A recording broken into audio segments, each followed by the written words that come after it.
I've been thinking quite a lot recently. Who invented date and time? Who invented numbers? Who decided that it starts with 1? And who decided that 1 million is in the millionth place? Who came up with that concept? Who decided that time goes upwards? And how do we know that that's the way that life continues to go? How do we know it doesn't come back round again? Because even if we go back in history, and history's always gone forward in terms of time, but if we just zoom back just a tiny bit more, how do we realise that it doesn't go forward 10,000 years and then it comes back 10,000 years? How do we know that? And that, for me, is a head fuck. But even that word, head fuck, let's change that to a brain expander and start realising again the words that we use when something seems so crazy.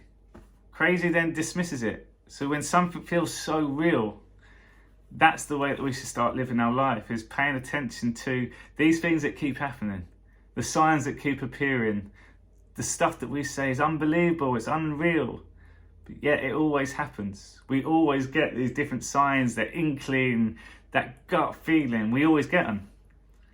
So what's to say that that is real and that we've just been hidden from it for a long, long time? And it's really, really powerful way just to look at things from that objective, because all of a sudden we can just start letting go of all these categories that we put ourselves in from numbers.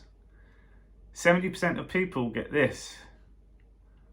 And then that question and that statement then leaves me thinking, am I the 30% or am I the 70%? But if I wasn't any of them, because I am so different to everyone and I just knew I was my own unique person, and even if that is the norms, I am not normal.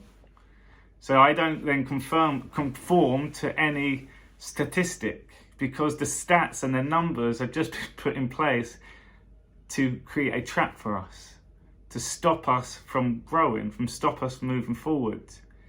Again, we now put weeks and years and all these dates in, and all of a sudden each week becomes a failure when I only train twice per week or 3 times per week. That's a bad week. I've had a really bad week. But if you lost them numbers, it's just I haven't trained for a few days and now I'm training again. That's life then.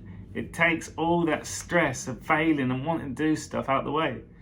We're here for this human experience, and we get in this body and it changes and we go into this stage and then we get older again.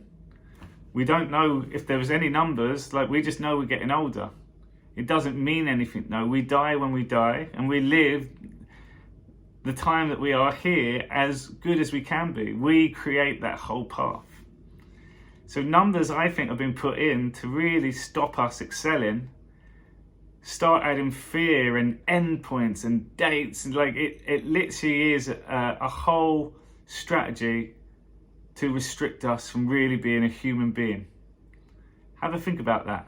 Really thought-provoking.